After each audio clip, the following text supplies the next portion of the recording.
नमस्कार दोस्तों, welcome again. और ये है हमारा मॉडर्न हिस्ट्री की रिवीजन सीरीज का chapter number 11 of Bipin Chandra. इससे पहले हम चैप्टर 1 to 10 ऑलरेडी कवर कर चुके हैं। पॉलिटी की हमने लक्ष्मीकांत की रिवीजन सीरीज भी कंप्लीट कर ली है और एनवायरमेंट की भी हमने शंकर आईएएस की रिवीजन सीरीज कंप्लीट कर ली है। उसके लिंक आपको वीडियो के एंड में मिल जाएंगे, प्लेलिस्ट के link. So about me, my name is Dr. Amit. I have given UPSC mains 5 times and interview 3 times, and I qualified Haryana Civil Services examination of 2019. So चलिए शुरू करते हैं। देखिए, अभी तक हमने देखा था कि 1905 से लेके कैसे कांग्रेस ने स्वदेशी आंदोलन किया। अब उसके बाद 1906-7 में क्या प्रॉब्लम्स उसमें आई और कैसे कांग्रेस स्प्लिट की तरफ बढ़ी। ठीक है, तो कांग्रेस स्प्लिट और उसके साथ ही रिवोल्यूशनरी टेररिज्म का राइस। ठीक है, इस टर्म को लेके थोड़ी सी कंट्रोवर्सी चलती रहती है कि हम टेररिज्म जो टर्म यूज करते हैं इट इज नॉट गुड, तो लेट इट बी। देखिए 1907 में क्या हुआ, 1905 1906 7 हमने लास्ट वाले जो चैप्टर था उसमें देखा था कि कैसे 1908 तक आते आते मिड 1908 तक सब कुछ एग्जॉस्ट तो हो ही गया था। ठीक है, 1907 में इनकी स्प्लिट भी हो गई थी। तो 1960 में जो मॉडरेट थे वो लगभग एग्जॉस्टेड हो गए थे, क्योंकि मॉडरेट तो इस टाइप का प्रोटेस्ट, इतना हैवी प्रोटेस्ट चाहते भी नहीं थे। तो they were kind of exhausted, they failed and they were unable to attach to the masses also, क्योंकि यंग मासेस होती थी और मॉडरेट थोड़े से पुराने ओल्ड एज वाले थे और थोड़ा सा क्लास डिफरेंसेस भी थे, और वो चाहते भी नहीं थे कि जो ये हमारा नेशनल मूवमेंट है, स्वदेशी आंदोलन है, उसको ऑल इंडिया लेवल पे भी आप एक्सपेंड करें। तो ये रीजन थे, वो लगभग एग्जॉस्ट हो गए थे। ब्रिटिश भी कांग्रेस के खिलाफ बहुत बोल रहे थे, सारे के सारे। उनको डिसलॉयल बाबू, सेडेशियस ब्राह्मण, वायलेंट विलियंस, और कांग्रेस को कहा गया है फैक्ट्री ऑफ सेडिशन। मतलब आप देश के खिलाफ काम कर रहे हो, but it was not the reality. वो उनके खिलाफ थे, ब्रिटिश के खिलाफ थे, बट हमारे देश के तो फेवर में ही काम कर रहे थे, या नेशनल बिल्डिंग में ही काम कर रही थी कांग्रेस। डफरिन ने तो कहा था, duffer, he was a duffer and he was a microscope. So he said that the Congress is a microscopic minority. It is very important.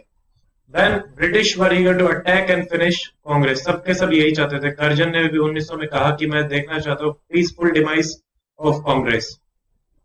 Johan Morley 1907 में उसने policy of carrot and stick use करी, जिसमें repression, conciliation, then again repression, repression of the extremist, conciliation to the moderates, and repression of the extremist again. Congress के साथ यही चल रहा था। एंड उसके बाद 1906 में क्या हुआ था कि गवर्नमेंट ने कुछ लेजिस्लेटिव काउंसिल में रिफॉर्म्स आपके ऑफर करे, जो कि 1909 में जाके हमारे 1909 के एक्ट में फॉर्मुलेट हुए थे।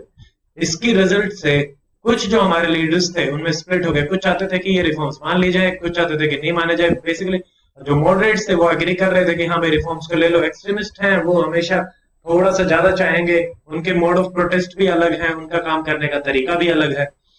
फिर 1906 में हमने पहले भी देखा था कि प्रेसिडेंटशिप के सवाल को लेके कांग्रेस में प्रॉब्लम्स चल रही थी, and but at that time the split was avoided by choosing Dadabhai Naoroji as a president, और उन्होंने स्वराज को कांग्रेस का गोल भी घोषित किया था। Very very important.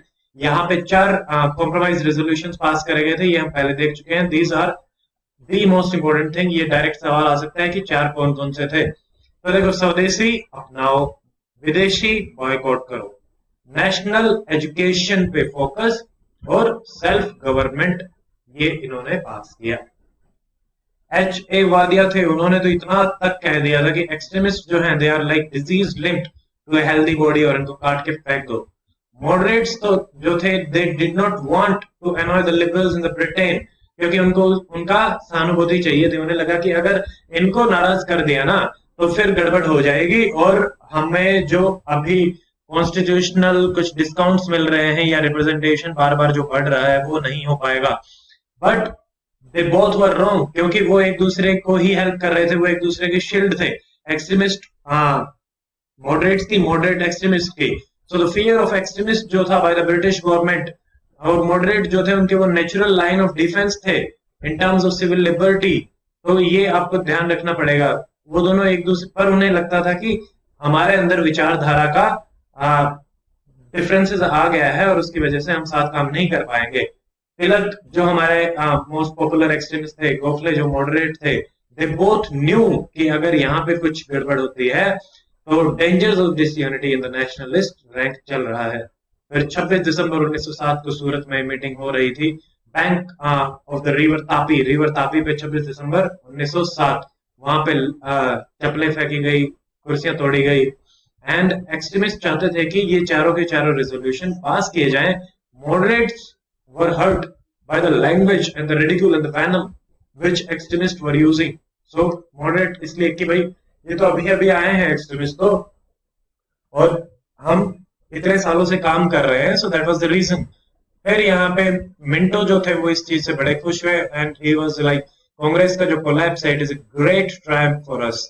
एक्सट्रीमिस्ट थे, उनको गवर्नमेंट ने बहुत ही ज्यादा सप्रेस किया उस टाइम पे, सारे के सारे कोई कहीं चला गया कोई कहीं चला गया। तो इसमें हम देखेंगे कि तिलक को फिर से मेंडले भेज दिया गया बर्मा में, अरविंदो घोष ये अपने पौंडीचेरी जाके आश्रम में शांति से सोने लगे, और लाल बाल पाल हमारे रिटायर हो गए, और लाला लाजपत राय थे वो यूके चले गए किसी केस के सिलसिले में, वो आए 1908 में वापस, और 1909 में फिर से यूएसए चले गए। तो काइंड ऑफ जो बड़े बड़े एक्सट्रीमिस्ट लीडर्स थे वो कहीं ना कहीं अपनी जो रीच थी मासेस के लिए वो खत्म कर रहे थे, and it led to the loss of support and respect of Indian youth for them. तो उन्होंने इंडियन यूथ को लगा कि यार ये क्या हो रहा है, तो उन्होंने अपनी रेस्पेक्ट खुद ही खो दी। 1914 में तिलक जो थे वो रिलीज होकर वापस आए, he wanted to pick up the threads, उन्होंने काउंसिल्स बनाने, रिफॉर्म्स की बात करनी शुरू करी, voting on the separate budget पे फोकस करवाना शुरू किया।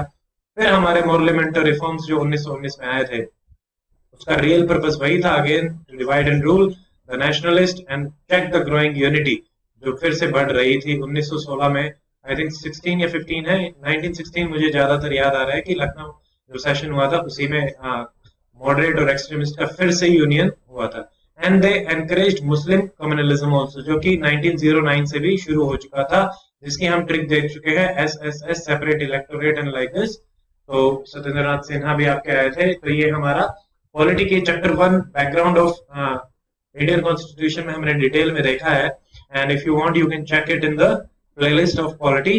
एंड सेपरेट इलेक्टोरेट यहाँ पे एक्सटेंड करे जा रहे थे 1909 में, 1909 में तो दे ही दिए थे, 1919 में। And by the end of 1907 another political trend was emerging. What is that? Revolutionary terrorism.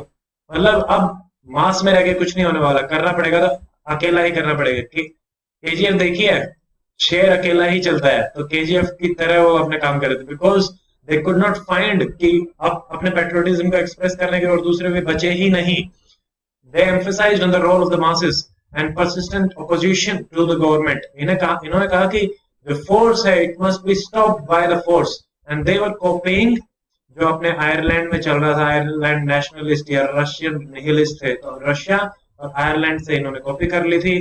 जो पॉपुलिस्ट मेजर्स ये यूज करते थे, असोसिनेशन करते थे अनपॉपुलर ब्रिटिश ऑफिशियल्स का। इसमें बहुत सारे इवेंट्स हुए थे, कुछ हम देख लेते हैं।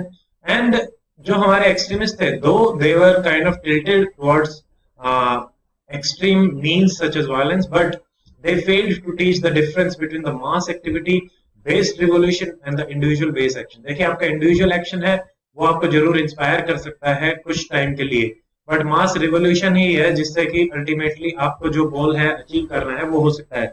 यही रीजन था कि गांधी ने जो फिलोसॉफी फॉलो करी थी उसके बाद ही हम एक बड़े लेवल पे मास मूवमेंट ऑर्गेनाइज करा पाए, और उसी की वजह से ही हम आगे बढ़ के इंडिपेंडेंस गेन कर पाए। तो 1904 में क्या हुआ था ये बहुत इंपॉर्टेंट है, अभी कर नहीं तो कभी नहीं कर पाएगा। So Abhinav Bharat was founded by Savarkar, VD Savarkar ने अभिनव भारत बनाई थी, secret society. Very very important question of revolutionaries. 1908 में जो अपना प्रफुल्ल चक्री और खुदीराम बोस ने अटैक किया था वो वाला इंसिडेंट हुआ था। देन अनुशीलन समिति बनाई गई थी, जुगांतर बनाया गया। इन्होंने असैसिनेशन और डेकोइटी पे फोकस किया अनुशीलन समिति, और ये आपको याद रखना है। फिर हमारे रास बिहारी बोस और सचिन साल्यान ने हार्डिंगे पे भी अटैक किया था जब उसका कारवा जा रहा था दिल्ली में। मदन लाल ढींगरा जी ने लंदन में जाके कर्जन विली को मौत के घाट उतारा था। And they gave us back the pride of manhood. क्योंकि ऐसा लग रहा था कि कुछ हो ही नहीं रहा है। तो इन्होंने हमें हमारे मैनहुड की प्राइड वापस करी, and they contributed a lot to the Indian history and the Indian freedom struggle. So the next chapter we will see will be World War One related to Ghadar movement, and I hope you like this lecture.